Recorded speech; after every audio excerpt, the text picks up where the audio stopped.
But at the end of the day, why? Again, it goes back to that bed. Why do we keep putting our head at the head and our feet at the feet if it goes against the sunnah? Okay, I've always used Listerine. Okay, you always did. Now do something new, right? And so that's the thing, is that we cling to what's familiar, and we cling and we make excuses.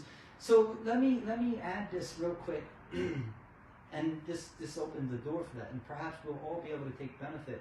I was actually pondering over this for Jummah on Friday. I have to give the khutbah at another masjid, but and I was thinking about how I was going to talk about this particular thing, Kufr, right? Kufr is ingratitude, right? It's ingratitude. And Allah subhanahu wa ta'ala has given us many, many blessings. And from those blessings is whatever we need, He's given us lawful ways to attain it. Everything that we need, He's given us lawful ways to attain it. And so to use the unlawful is a sign of ingratitude.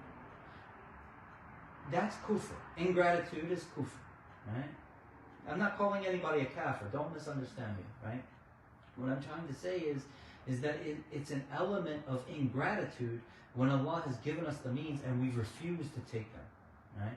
But that's not where I wanted to go with it. Where I wanted to go with it is this, is that the original word kafara meant to cover over, like a farmer. You put the seed in the ground and you cover it. That's kafara, to cover over.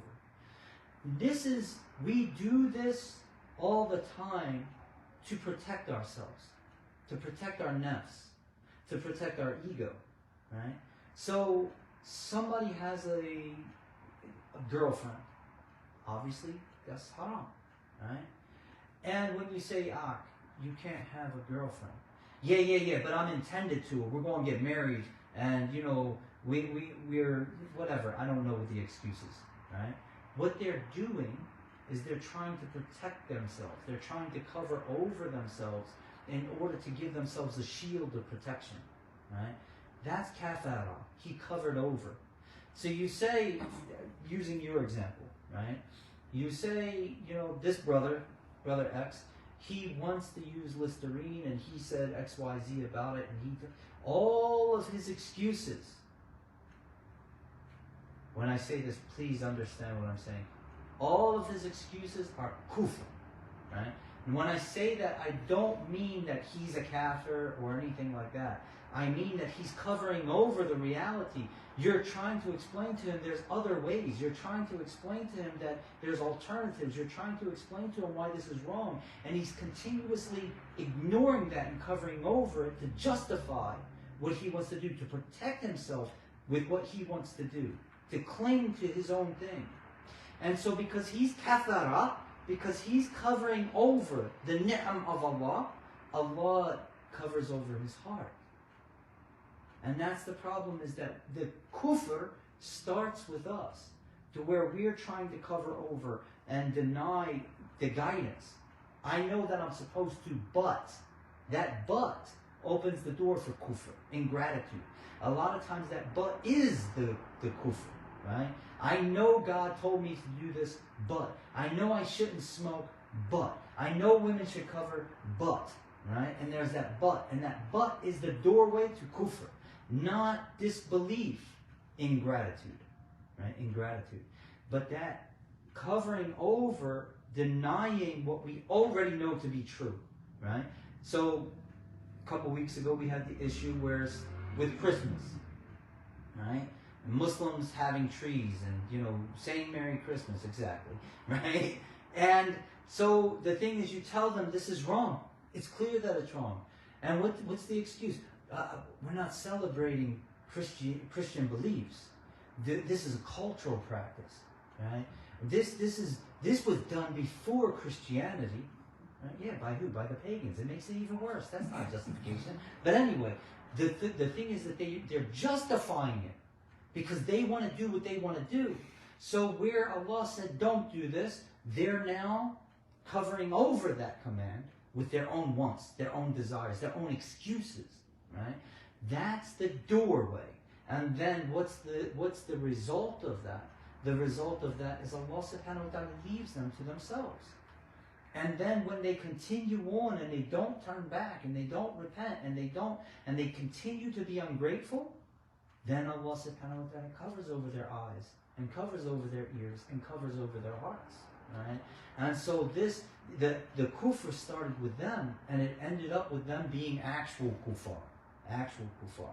How many Muslims do we know that they started wanting to do whatever it is? You know, you name it, they wanted to do it. So they started to do this. Or they took a job. They knew they shouldn't have had that job, but they took the job anyway. Right? And let's stick with that one. They knew they shouldn't have got this job. The job selling alcohol, the job selling pork, the job dealing with interest, whatever the job is, they knew the job intermixing. They knew they shouldn't have taken that job. But they did it anyway because they wanted the money. Right? And because of that, they started missing their prayers. And then they couldn't go to Jummah anymore. And so now they don't pray, they don't go to Jummah. And now they fell off from the community. And they make new friends at work. And now they're hanging out with the disbelievers. And all of a sudden they're invited to a party. And now they have a girlfriend. Now they have a drink. Right? And where did Islam go? Where did Islam go? Right? It all started with one little thing. Them denying that Allah can provide by any way that He wills. Right? Making excuses, well, I have to have this job, I need this job, I want this job. And so they covered over the ni'am of Allah, they covered over the commands of Allah, they covered over the guidance of Allah subhanahu wa ta'ala. And so Allah left them to their own devices, and that led them to kufr. Right? That's how it goes. So when all of that to say, the guy shouldn't use Listerine. Now, my point here is that, I try to wrap it up jokingly, but the point here is that, you know, we do make these excuses when Allah has given us alternatives. If there's alternatives, why are we still arguing? Right? And that's the big question. I look at people sometimes and I'm like, why are you fighting so hard to keep something that you don't have to keep? Right? I can see someone who has a dog. They have a dog and they enter Islam. And they're like, this dog has been with me for 3 years. It's my companion. I love this dog and this dog loves me. And I've had it since it's a puppy and I don't want to hurt the dog and I want to take care of the dog. Or worse, you raise this dog all the way up and now it's old and it can't even hunt for itself. It can't even defend itself. And you become a Muslim, you repent, you want to do right. You're like, what do I do with the dog? And so you look for excuses, right? And there are excuses, right? There are. But here, that's different. Because now there's a commitment to that dog. You're responsible for that dog. You've taken care of that dog. That dog has become dependent upon you.